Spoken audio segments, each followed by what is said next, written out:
राधे राधे, जय श्री कृष्ण। आशा करती हूँ आप सब स्वस्थ होंगे और अच्छे से होंगे। तो अब हम सुनेंगे माधव मास वैशाख मास के अगला अध्याय को। ब्रह्मा जी बोले, तुमने क्या आश्चर्य देखा? क्या क्यों क्यों खिन्न होती हो? सद्गुणों में संताप करने पर यह ताप मरण करने वाला होता है। यह इस सद्गुण के उच्चारण मात्र से परम पद प्राप्त होता है। राजा के शासन से क्या प्रजा ब्रह्मलोक को न जाएगी? यदि कोई एक बार भी भगवान श्री कृष्ण को प्रणाम करता है तो वह अनेक यज्ञ और तप के समान होता है। यज्ञ के करने वाले को दूसरा जन्म मिलता है, किंतु हरि भगवान को प्रणाम करने वाला दोबारा जन्म नहीं लेता। जिसके जीभ पर हरि ये दो अक्षर नहीं रहते, उसको कुरुक्षेत्र से क्या और सरस्वती से क्या लाभ? ब्रह्म हत्या करने वाला तथा चांडाली से, विशेषकर रजस्वला से उपभोग करता है, वह हरि उच्चारण करने से उन पापों से छूटकर मरने पर मुक्त होता है। स्मृति में ऐसा कहा है कि अभक्ष्य पदार्थों को खा करके पापों का संचय करने वाले के हरि का नाम लेने से छूट जाते हैं। वह विष्णु का प्रिय होकर के विष्णु की सायुज्य मुक्ति को प्राप्त होता है।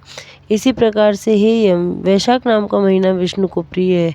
इसके धर्मों को सुनने से ही मनुष्य सब पापों से विमुक्त हो जाता है। इसके अनुष्ठानों को करता हुआ वैकुंठ में जाता है। इसको क्या कहना। हमारा प्रिय जगत का स्वामी तब पुरुषोत्तम हो जाता है।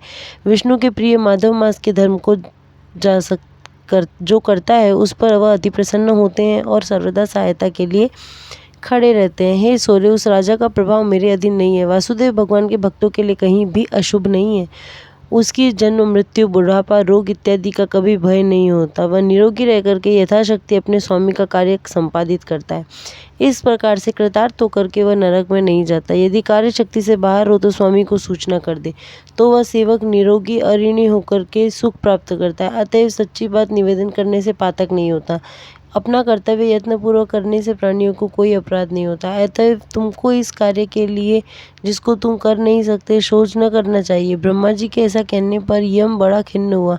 आंखों में आंसू भर करके दीन वाणी में बोला कि हे तात, चरणों की सेवा से मुझको सब कुछ प्राप्त हो गया, परंतु हे ब्रह्मा, मैं अपने कार्य को करने में तब तक असमर्थ रहूंगा, तब तक न कर पाऊंगा जब तक कि अति प्रतापी राजा भूमंडल पर शासन करता है। हे विभु, इस राजा का अपने धर्म से चलायमान करने पर मैं वैसा ही कृतकृत्य होऊंगा जैसे गया में पिंडदान करने वाला पुत्र होता है। हे कृपालु, मेरे इस कार्य को साधन करके मुझे स्थिर कीजिए, तब मैं प्रसन्नता से आपकी आज्ञा का पालन करूंगा। यम से कहे हुए वाक्य को सुनकर के ब्रह्मा जी फिर चिंता में पड़ गए और फिर नीचे मुख किए हुए यम को अनेक प्रकार से समझाने लगे। ब्रह्मा जी बोले, विष्णु के धर्म में प्रवृत्त राजा का नाश मैं नहीं कर सकता। यदि कोप के कारण तू यही चाहता है तो चलो, हरि भगवान के पास चलो और उनसे सब वार्ता निवेदन करके जैसी वे आज्ञा करेंगे वैसे ही तीनों लोगों की सृष्टि करने वाले और धर्म के पालन करने वाले हैं। वही तीनों लोगों को दंड देने वाले हैं और नियम बतलाने वाले हैं। हे कृष्ण, उनकी आज्ञा के विपरीत हम कुछ भी नहीं कर सकते। पृथ्वी पर कहीं भी उस राजा के आज्ञा के प्रतिकूल कुछ दिखाई नहीं पड़ता। इस कारण यम को संतोष दिला करके उसके साथ क्षीर सागर गए तथा वहाँ चिन्मात्र निर्गुण और परमेश्वर को ब्रह्मा जी उस एक अद्वितीय पुरुषोत्तम भगवान की सांख्य योग से स्तुति करने लगे। ब्रह्मा से स्तुति किए जाने पर विष्णु भगवान प्रकट हुए और यम और ब्रह्मा दोनों ने तुरंत उनको प्रणाम किया। तब वहाँ विष्णु ने बादल गंभीर वाणी में उनसे कहा, तुम लोग आज यहाँ क्यों आए हो?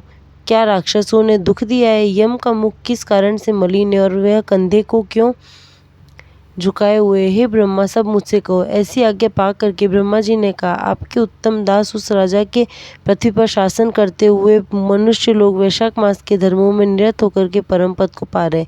इसी से यम की नगरी शून्य हुई है, इसी से वह दुखी है, इसी कारण इसने उस राजा से युद्ध किया और मारने के लिए उद्यत है। इस पर भगवान विष्णु बोले कि तुम दुख मत करो, मैं जो आज्ञा करता हूँ तुम उसी प्रकार कार्य करो। तुम उस राजा से इतना द्वेष न पालो। माधव प्रिय, इस वैशाख मास में सब मनुष्य धर्म में श्रद्धा रखने वाला महात्मा लोग तुझको भी भाग देंगे। राजा से भी समय से तू अपना भाग पावेगा। इसलिए खेत को शांत कर। बल के अधिक होने से तेरा शत्रु पराक्रम के शुल्क को स्वयं खा जाता है। अपने अपने भाग को ग्रहण करता हुआ भाग लेने वाला दुखी नहीं होता।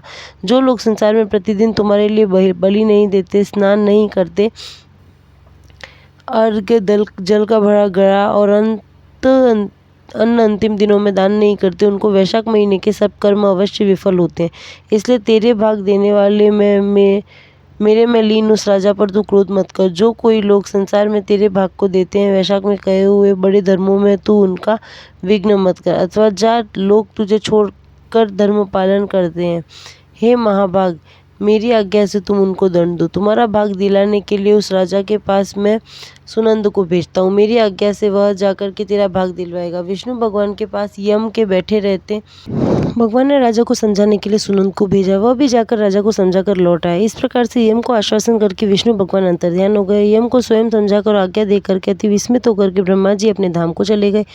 यम भी अपने अनुचरों के साथ कुछ प्रसन्न होकर के अपनी यमपुरी को चला गया। बाद में विष्णु जी की आज्ञा से, जैसा कि सुनंद ने कहा था, वैशाख मास के धर्म के करने वाले सब लोग यम को भाग देने लगे। राजा ने कहा, जो मनुष्य धर्मराज के निमित्त कर्म न करेंगे उनके वैशाख मास के धर्मों के पुण्य को स्वयं यमराज ले लेंगे। प्रतिदिन स्नान करके यम को अर्घ्य दे, नहीं तो वैशाख के संपूर्ण पुण्य विफल हो जाते हैं। मनुष्य को वैशाख मास की पूर्णमासी के दिन पहले धर्मराज के निमित्त जल से भरा दही और अन्नदान देना चाहिए। बाद में पितर और गुरु को उद्देश्य करके, फिर मधुसूदन भगवान को उद्देश्य करके, तब जनार्दन भगवान को उद्देश्य करके दक्षिणा सहित शीतल जल, दही और अन्न कांसे के पात्र में रख करके ब्राह्मण को दान दे। मधुसूदन भगवान की दिव्य प्रतिमा ही इस महीने के धर्म का उपदेश करने वाले ब्राह्मण को प्रसन्न करने के लिए दे। उसी धर्मोपदेशक का स्वयं विधि पूर्वक पूजन करे। सुनंद से ऐसी आज्ञा पाकर के राजा ने वैसा ही किया। अपने चाहे हुए भोगों को भोग कर अपनी बची हुई आयुष्य को बिताया और पुत्र पौत्र इत्यादि से पूर्ण होकर के वैकुंठ में गया। इस राजा के वैकुंठ में रहने पर वेन नामक एक अधम राजा हुआ। सब धर्मों को विशेष कर वैशाख महीने के धर्मों का उस दुरात्मा ने लोप कर दिया और पृथ्वी पर फिर से मोक्ष देने वाले धर्म प्रसिद्ध न हुए। सब कोई वैशाख महीने के इन कल्याणकारी धर्मों को नहीं जानता। अनेक जन्मों के कमाए हुए पुण्य का यह फल होता है। वैशाख मास के कहे हुए धर्मों की बुद्धि अंत में आती है। मैथिली जी ने कहा, पूर्व मनवंतर में वेन नाम का दुरात्मा राजा हुआ था। वह व्यवस्थित का पुत्र था और इक्ष्वाकु वंश का था। यह कथा मैंने पहले सुना थी, अब भी आपने इसी को कहा। इस राजा के वैकुंठ जाने पर वेन राजा होगा। महामती श्रुतदेव संशय को हटा दीजिए। श्रुतदेव जी ने कहा, युग तथा कल्प की व्यवस्था पुराणों में उल्टी है। इस कथा के असंगत होने के विषय में कोई शंका न करनी चाहिए। जैसे क्रम में ये कथा निरंतर होती गई और मार्कंडेय ऋषि ने जिसे मुझसे कहा, हे भूपति, मैंने वैसे ही तुमसे कही है।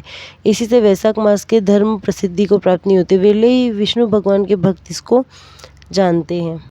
वीडियो अच्छी लगी हो तो चैनल को लाइक, शेयर एंड सब्सक्राइब करना ना भूलें और कमेंट करके बताएं आपको और कौन से वीडियो देखने हैं। मेरे साथ कहिए राधे राधे।